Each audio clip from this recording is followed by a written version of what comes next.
on China and this talk of a new Cold War, I find myself in the strange situation that in 2004, when I talked to people in Washington, I had views on China that made me out as a China hawk. And in 2024, I express views on China, and people say, you're just a China softy.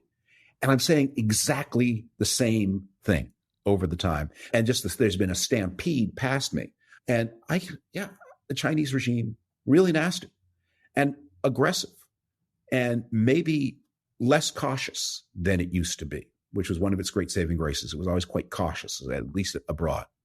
But let's not sell ourselves short here either. That regime has weaknesses. That regime has genuine accomplishments. Unlike the Soviet regime, it's brought hundreds of millions of people out of poverty. That's not nothing. It's made all kinds of services and goods available to people all over the rest of the world at much lower prices than before. That's not nothing. And it's not clear that it has utterly crushed possibilities of reform. So let's just trust ourselves, be aware of our strengths, not panic. Be ready for the worst, but don't ever give up hoping for the best. One of the things that I think comes across quite strongly in the 60s and 50s particularly is American insecurity. Yeah. With respect to the Soviet system, now, the weird thing is that the insecurity came from people who were making the argument that markets work, that free economies are successful, planned economies fail, and yet continued to somehow believe that this massive planned economy was going to succeed and beat us in some way. And I think the genius of Reagan and Thatcher was to both believe that, but also be prepared to say, oh, well, maybe they are actually collapsing. Maybe they're a little weaker than we thought. Maybe, in fact, we could be a little pragmatic at this point and take this dude Gorbachev at his word and see where we get with that. That was certainly not the message in the first 3 years of the Reagan administration. It was not Thatcher's message until Gorbachev came along. But their ability to rethink, to accept that they might have overestimated and that they might have underestimated the capacity to reform was crucial for ending the Cold War, it seemed to me. So in the late 1950s, Nikita Khrushchev, who was then the head of the Soviet system, gave a speech in which he said about the Western world, "We will bury you." And that excited a lot of fear among Western heads of government. And the basis for the fear was that the Soviets in the second half of the 1950s posted some amazing growth numbers, like China in the early 2000s, 9-10%. And like China, the statistics were probably kind of fake.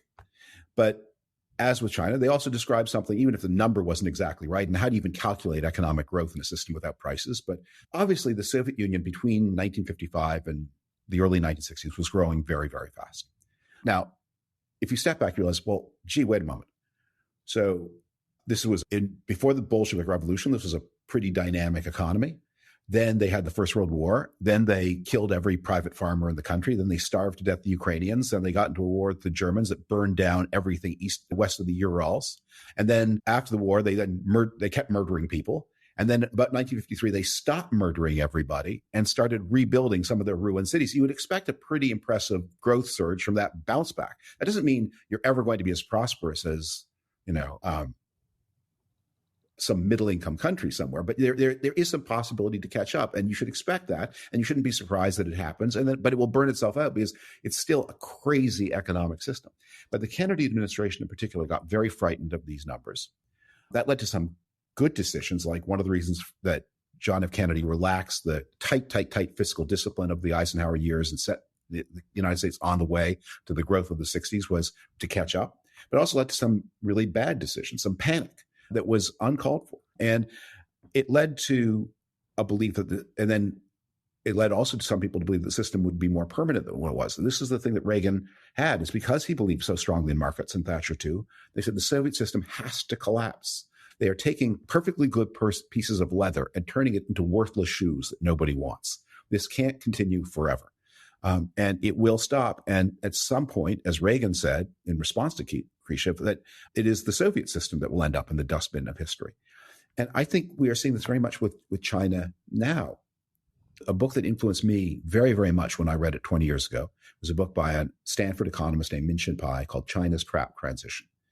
And he wrote in the early 2000s that the time is going to come when the Chinese regime is going to have to choose between the preservation of power and continued economic dynamism. When that happens, they will choose the preservation of power, and the economic dynamism will stop. And that is took a while, but that's what we're seeing now, is that the system is choosing political repression. Its economic impetus is failing. The waste and irrationality of their system is catching up with them. There are apparently more empty apartment units in China than there are apartment units in the United Kingdom, full and empty. And we need to have more confidence in our own system and in the creativity and dynamism of an economy driven by free people.